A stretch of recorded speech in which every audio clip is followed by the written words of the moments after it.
Hey, I'm Matt Lownes, live here at LTV, and this is Ask the Supervisor with Town Supervisor Peter Van Scoyoc. Today is Monday, November 1st. Happy birthday to my mother, Mary Lownes. And I'm here, obviously, with Peter Van Scoyoc before tomorrow's 2021 general election in the state, across the country, really. And Peter, you are up for re-election. How are you doing? I'm well, thanks, Matt. It's great to be back, and happy birthday to Mary, to your mom. We're here at the end of the election cycle. Tomorrow's election day. My 10-month interview for the job that I already have is almost over. Been campaigning hard, talking with the electorate about issues that concern them, listening to them. Telling folks, about my record of accomplishments during the last 2 years, and honored to serve and willing to continue to serve if that's what the people of East Hampton would like. Now, tell me this: 15 years ago, did you see yourself running for what I believe is your third term? You probably would get a shocking answer from me that I could never have conceived even being involved in an elected position in any level of government. Definitely was not on my radar 15 years ago. I had served, planning and zoning boards, and happy to do my civic duty to contribute, but never saw myself again as elected. Now, your second term was quite interesting, as we could say. Global pandemic. You really had a little bit of everything, honestly, especially out here. You had an influx of people. You had shortages of things. I mean, you went through it this last term. You and everyone else, of course, everyone that works for the town. And looking back on it, what would you say, if you had to describe it in one sentence, what was this term like for you mentally, physically, going through COVID? What was it like? Well, I think the easiest way to say it is it was extremely challenging, just as this last period of time has been for everyone. But for me, it's also been personally very rewarding, working with the community to address, the COVID crisis, the various food pantries, working with them to make sure people got what they needed, being able to set up a vaccination center and working with over 100 local volunteers to make that, operation seamless and to provide access to vaccine when it was most needed by some of our most vulnerable residents. So, it's Larry Cantwell used to say being a supervisor's a bit like being on a roller coaster. You're climbing these heights and then suddenly you get a free fall. Well, the pandemic was, obviously incredibly disruptive to our lives, but we've managed to get through it in very good shape. I'd say there's still going to be repercussions from that we're going to see going forward, probably for many years. And we'll have to deal with those situations. It's a period of great change, and being able to adapt and address those challenges is, very important. So, I think we've done well. There's certainly a lot more to do, and I look forward to that opportunity. Picking up off of Larry Cantwell's statement, it's almost as if in your second term, the roller coaster just went off the rail, so to speak. Well, it's certainly a free fall. Thursday will be 600 days of COVID. Wow. By my count. I declared a state of emergency on March 13th when we first started getting cases reported in town. I closed the senior center. I closed the YMCA.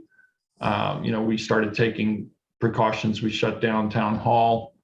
And I'll just say that, due to the responsiveness and support of the community, we've fared much, much better than many other localities. I think in the very end here, we were the third lowest rate of infection of any community on Long Island, New York metro area.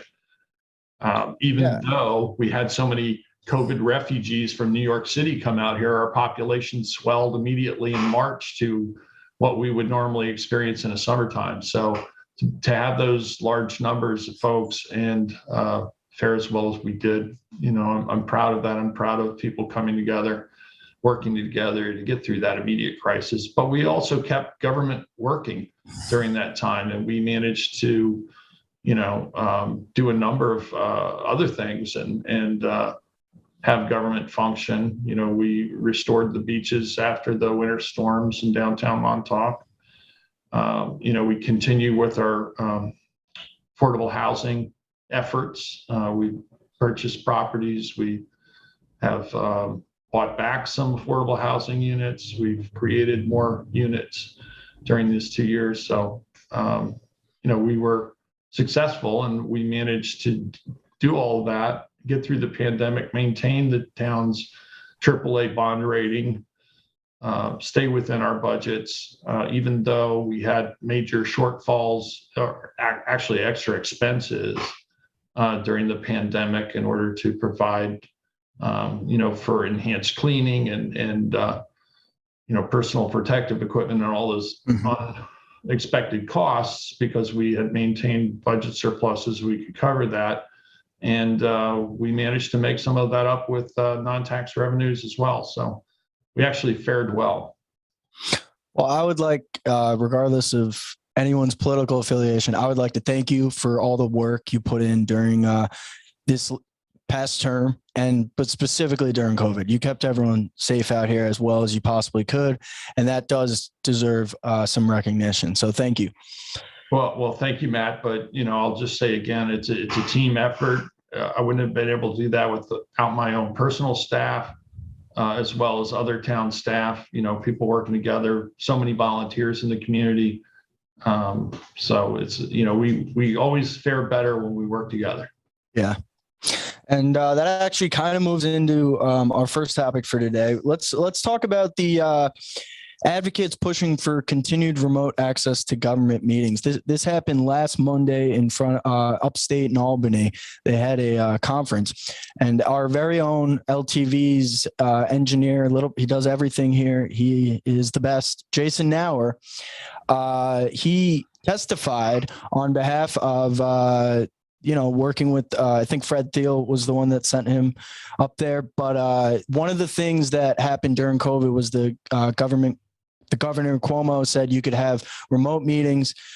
We, as the town, went back to in-person meetings, but then in August, there were some spikes in COVID and we went back to remote. This meeting was to talk about the future of government meetings and maybe the potential of keeping them remote all the time.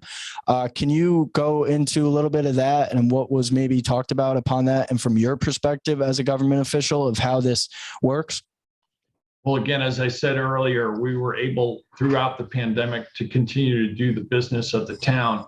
And one of the ways that we were able to do that was with virtual meetings and virtual hearings. And, the governor suspended the open meetings law in a way that would allow for remote meetings to take place and still bear the full force of the law and meet, the requirements for meetings.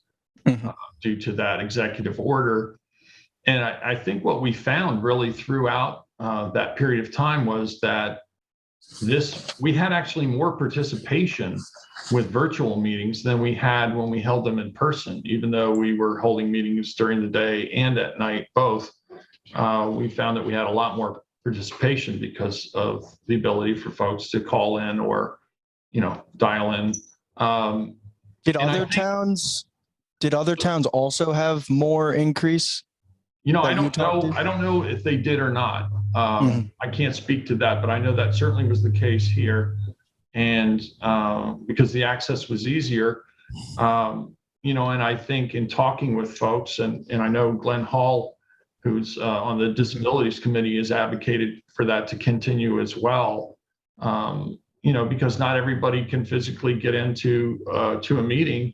They can watch online. I have to say LTV has allowed us really to flourish, I think, also throughout the pandemic. And you guys have been great in informing the public, and also for, broadcasting our meetings, our virtual meetings. So that's, you all are an integral part of that.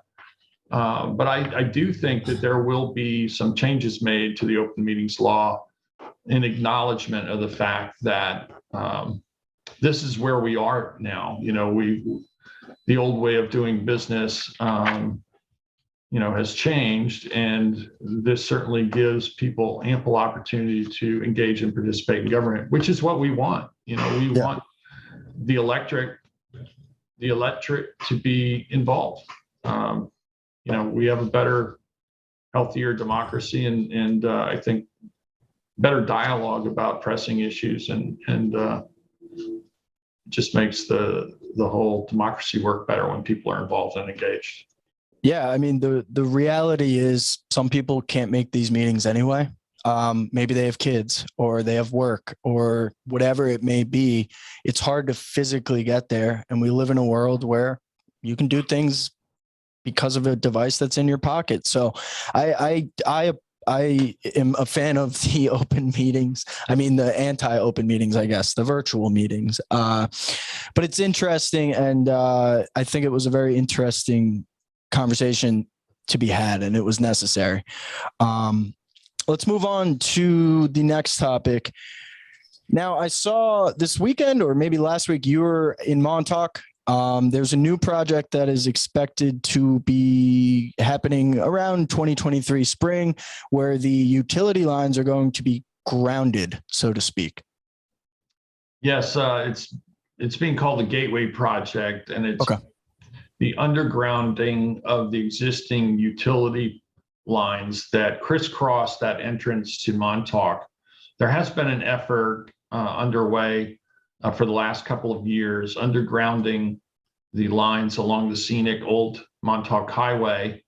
And I will say that John Keeshan, who's, I don't know how many decades, 60, 70 decades in Montauk, had been a strong advocate for this over the course of many years, probably the last 15, maybe even 20 years. I've read 25 years he's been working on this. Okay. So, it's an extremely complicated project, in that there are, I think, six different utility companies that had to be involved. And, it was really through this private-public partnership. And I will mention that Dan Cahill, who lives on the old highway, took up John's cause and really has run with it, and has gotten everybody together on the same page, and this has been instrumental in moving this project forward. Fred Thiel and I had, Assemblyman Thiel, had talked about this project, and for the most part, the old highway has been done with private funding and hasn't required a tax district. And now much of that work has been done, either slated to begin or has been completed. And the remaining portion is that gateway portion as you enter Montauk. And so much of that land, if not all of it, where those poles are, either town right-of-way, town-owned land, or New York State highway land. And so the Assemblyman has appropriated, is going to be appropriating $250,000 this year, anticipated another $250 in next year's budget, and the town I'll be putting in our capital plan for the balance of that, which is anticipated to be about another $250,000 when we have those discussions in January. If you, like most people, if you come over that hill entering Montauk, it's really a stunning view over the ocean and over the hamlet. And we think that's just really going to be spectacular. What's already a great view is going to be just spectacular without those utility lines. It will also add resilience to the grid there. I think it was 2 or 3 years ago on 4th of July weekend, somebody hit one of those utility poles, took out the transformer, and the entire downtown was without power at one of the peak times of the entire year, I think for 6 or 7 hours. So every restaurant, every retail store, everybody was shut down basically, unless they had generator power. So yeah, I mean, it's going to look awesome. It already looks awesome. It's going to look even better. And it proves that after 25 years, you too can get something changed at the town level. No, I'm only joking. So it took, it took that vision and then the right circumstances all aligning. But John had kept that vision alive for many, many years. So, and, he's also been involved in a number of other projects. I've worked with him for a number of years. We got the downtown Montauk Street lighting district converted to LED lights. I think it was 3 years ago. And that saves about $18,000 a year in electricity just for that district alone. Wow. We renamed the circle to Carl Fisher Plaza in honor of Carl Fisher, who certainly left a mark on Montauk. The town, by the way, just recently purchased his historic home. Yeah. And so he's been a very involved member of that the community there in Montauk, and we were very pleased to have him at that announcement and press conference. Yeah, it was a beautiful day when you guys went there too, so it made it look even nicer. Let's move on to the 3-lot woodland off of Buckskill Road. The town is looking or already has acquired some of the lots there, and there was a closed meeting about that. Well, we had a public hearing on the proposed acquisition of those lots on Buckskill. It's adjacent to town-owned farmland, of about 7 acres of farmland. It's part of the historic Abe Katz farm. And that farm field is bordered by a section of woodlands, okay. A 4-lot subdivision that is now in the process of being developed. The first home has been, the construction has started. The property, very large house is being built there. With no screening from the farm field. I'm sure they want to ensure that they have those farm vistas for their own. But if you're looking back the other way across the public vista, you see what some people would call a McMansion. So there are 3 additional lots of mature woodland that has come to us for possible acquisition. We've done an appraisal on the property. The town's portion of paying for it would be below what the appraised value is. It's a little over $4 million. And the neighbors have offered to make up the balance. There was a contract in process. The purchaser was, I think, offering $6.8 million for the property. And one of the things that we've run into recently is that many properties get bid up above what the appraised value is. The town is restricted and can't pay more than what the appraised value is. And so in some cases, these public-private partnerships is one of the ways that we can manage to protect these properties, to purchase these properties with the help of private interests. We did the same thing in Wainscott, at the gateway to Wainscott, when we bought the old Swamp Star Room property, the former nightclub, and turned it into a pocket park. We received, I think, $300,000 from the Friends of Georgia Pond, donations from private individuals, in order to be able to meet the seller's purchase price, which was above appraised value in that case as well. There's also been a recent purchase like that out in Amagansett on the bluffs overlooking Gardner's Bay, where our neighbor, also kicked in. So, that it's not that unusual of a circumstance. These lots are in a groundwater protection zone, the part of the aquifer. If you imagine the benefit of not having 3 more extremely large houses, all the energy they use, the demand of services, you're going to have 3 new swimming pools, 3 pool companies coming there repeatedly every week, lawn care, house cleaners, all the rest. And we know that a lot of people are using chemicals on their landscaping, and that's a concern. So what I hear from people is that they want things to calm down. They want less traffic. They want to protect the groundwater. This is one of the ways that we can do that. You know, a lot of people are getting sticker shock when they see the prices attached to real estate, but frankly, that's just where we are now. Yeah. But you know, that's like you said, that's kind of what that's where people need to make decisions. And it's a tough thing. The fact that you have to use both public and private citizens to get something done like that, but it's also a smart way around it, like you mentioned. Now, you mentioned earlier before we went on air, you had a few things from the upcoming meeting on the 9th that you wanted to go over.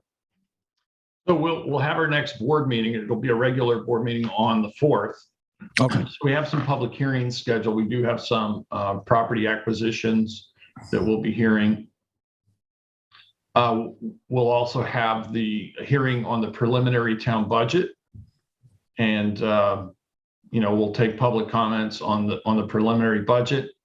And it stays below the 2% tax cap, and has you know, aggressively regraded a number of town positions, over 100 of them, in order to help counterbalance the increase of costs of living here.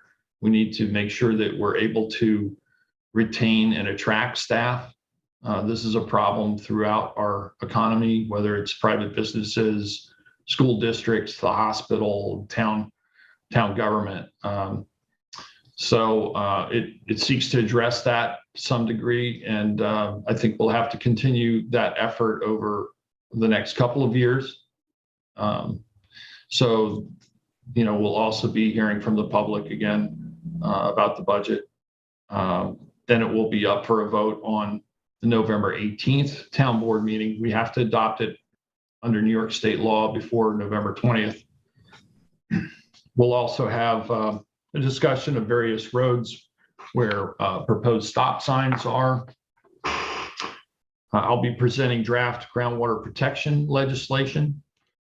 This relates to composting and mining facilities and other uses. We'll also be talking about license agreement for the South Fork Wind Farm to gain access over some town properties in order to construct the cable route along the Long Island Railroad. So there are a couple different access points they'd like to be able to use town property to get to the railroad with equipment. Cool. And that's what's on tap for the 9th. Now, you said early in the beginning there, you said, I'm sorry, I lost my train of thought there. You were saying in the beginning there, you meant, I completely forgot what I was going to say. Anyway, one of the things moving forward that a lot of people have talked about is obviously affordable housing. We've talked about it. One of the things that I've talked about with Tom Rule over at the town is the fact that one day emergency personnel may be full-time employees. Mm-hmm. Do you see that happening anytime soon, or do you still think the volunteer route with fire and EMS can work? Well, frankly, I don't think there's anything better than having people volunteering for those positions. The problem is it's getting more and more difficult for all of those services to attract volunteers. Most of the time they're working people and they have, you know, a lot of demands on them. They have to make a living. They have families to take care of. And so they're volunteering their spare hours. You know, we've truly benefited for so many years from that. I was at the Village Halloween Fair, and there was a booth set up by East Hampton's volunteer department, and they were, you know, trying to attract people to the ambulance corps to volunteer. They're looking for drivers. If anybody out there is listening, if you're retired, if you have time to volunteer, you know, please contact your local hamlet services and make yourself available. You know, it's a great way to serve your community. As we find housing gets to be more and more of an issue, those numbers in the fire departments and ambulance services are declining. And there may be, if this trend continues, then we will have to go to paid services, and that will have a significant tax impact on our citizens. So I think, our volunteers do a terrific job. They do it for the love of community and, take such good care of us. So I really like to see the volunteer model, survive and flourish. Okay, now, this is a question I've been wondering a long time in my life. Is there a way to increase the pay for town lifeguards? Yeah, absolutely. And we've done it. We've actually done it several times. Again, the trend is always upward on the pay, but I know since I've been here, we've raised them at least twice. But it's like every other position. In order to stay competitive with the increasing demands of cost of living, as I mentioned before when I talked about the budget, we're going to have to go through another round of increases for to stay competitive. And frankly, the fact that we're so isolated, we're geographically isolated on a long, narrow peninsula of land from those areas that are more affordable. And you see the transportation issues that we have with congestion, commuter traffic, that, that's an additional disincentive to come out here to work. So, we have to deal with the housing affordability issue, and we also have to deal with the transportation side. And, I'm proud to have worked with Assemblyman Fred Thiel and Supervisor Schneiderman in Southampton on the South Fork commuter connection. I understand from our last mile bus service that we provide that those numbers are increasing fairly significantly. Again, I think it's indicative of people trying to avoid the crush of the trade parade, and also the need to have workers come from more affordable areas, because there just isn't a large enough supply here to meet the needs. Well, luckily, unlike police officers or firemen, we can have teenagers be lifeguards, which is something the town has done forever, literally. And just like the previous summers, the town went again without any major incident, which is always a great thing. And the junior lifeguard program was very successful once again after COVID. So that's always a good thing. Peter, we have 2 minutes left. So unless you have anything else, I want to wish you luck tomorrow in your reelection, and all the candidates. Hopefully it's an interesting race tomorrow night. And please tune in to LTV tomorrow night at 9 o'clock. You're going to be the Steve Kornacki of LTV, right?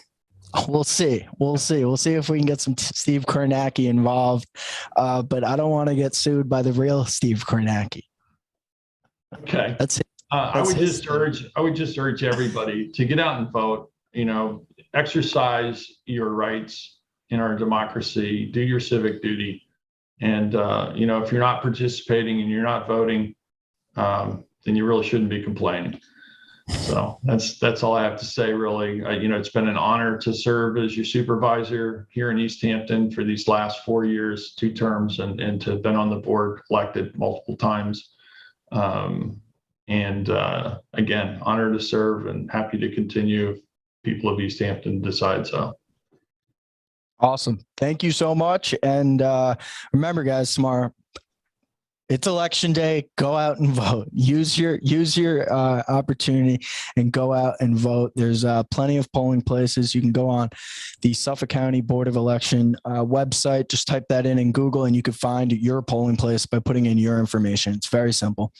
Peter, thank you very much, and I hope you have a good rest of your very long beginning of the week. Thanks so much, Matt. You take care, and thank you, LTV. Have a good one. Bye-bye.